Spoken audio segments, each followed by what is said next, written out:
See here students, in the last class you people have learnt here the Faraday's law, that is in the integral form.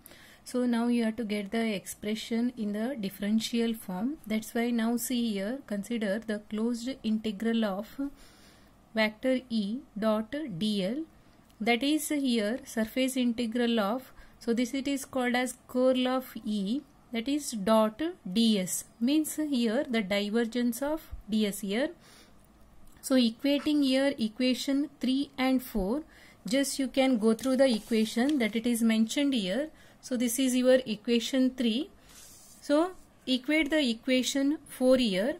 Next see, equating 3 and 4, you are getting the surface integral of, that is curl of here CE, that is dot ds, which is called as here divergence, that is equal to minus of, that is surface integral of del b by del t dot ds. So here surface integral of, that is here dot means it is divergence and this is curl here. So that is equal to minus of surface integral of del b by del t dot ds vector. So that is here equated to, that is surface integral of, now see here also ds, it is there ds, so that it is taken common and it is written as, that is curl of E plus del b by del t, that is dot ds, that is divergence of ds, that is equal to 0 here. Since ds cannot be 0 here, that's why del cross E means here it is called as curl of E plus del b by del t is equal to 0.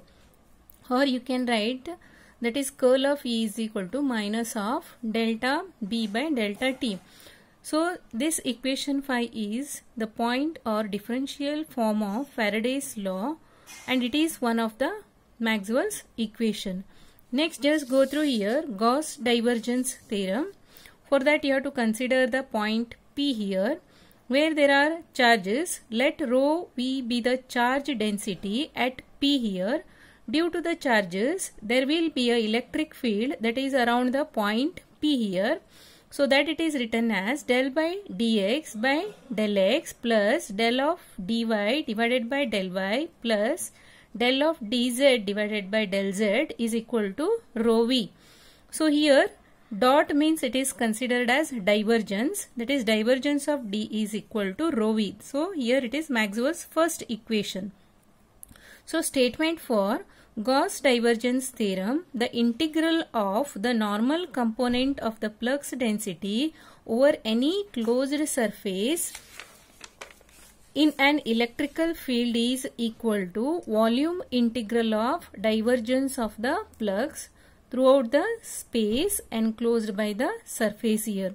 So this statement it is written here, that is surface integral of, that is divergence of, see here you can see d dot ds, that is equal to volume integral of del dot d dv, that is equal to equation 1 here. So proof it is given here, that is consider a Gaussian surface that is in a region with certain charge density, that is inside the surface consider a differential volume element, that is delta v. Let delta q be the charge within the element. If rho is the charge density, then rho can vary continuously in the volume here. So rho v is equal to delta q by delta v, that is equal to dq divided by dv. So that is considered as equation 2. Here limit it is delta v tends to 0.